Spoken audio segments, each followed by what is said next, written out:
అబ్బా మళ్ళీ తప్పించుకున్నా. ఏదో ఒక రోజు ఏదో ఒక రాబందని కొట్టి తీరుతా, పట్టుకుని తీరుతా. వాటిని కొట్టడానికి నువ్వేమైనా పిట్టల దొరవా? ఎగురుతున్న వాటిని కొడితే వచ్చే కిక్కే వేరబ్బా. ఓరి నాయను, సింహం పిల్ల. అది సింహం కాదు. అయితే వెళ్ళి గెలి చూడు, నీకే తెలుస్తుంది. అది సింహం కాదు, గొడ్ల గోబా. అది సింహమేరా బాబు. ఇది బలిసిన పిల్లలా ఉంది. నీకు అనుమానంగా ఉంటే ముందుకెళ్ళి చూసొస్తా. హలో, మొహం అడిగింది లేదు, వాసన వస్తుంది. అయ్యి బాబాయ్, సింహమే. ఆగు, అది సింహం పిల్లే, ఏం చేయలేదు.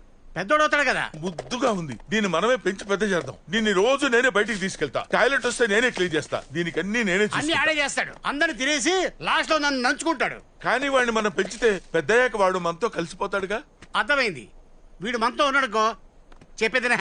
సింహం మన ఇద్దరికి బాడీ గార్డ్ అని చెప్పేసి అందరికి తోకెత్తుకుని గర్వంగా చెప్పుకోవచ్చు. అయితే మనతో వాడిని ఉంచేసుకుంటున్నావు. నేను చెప్పింది కూడా అదే. వాడిని ఉంచుకున్నా. ఉంటాడు. ఐడియాలు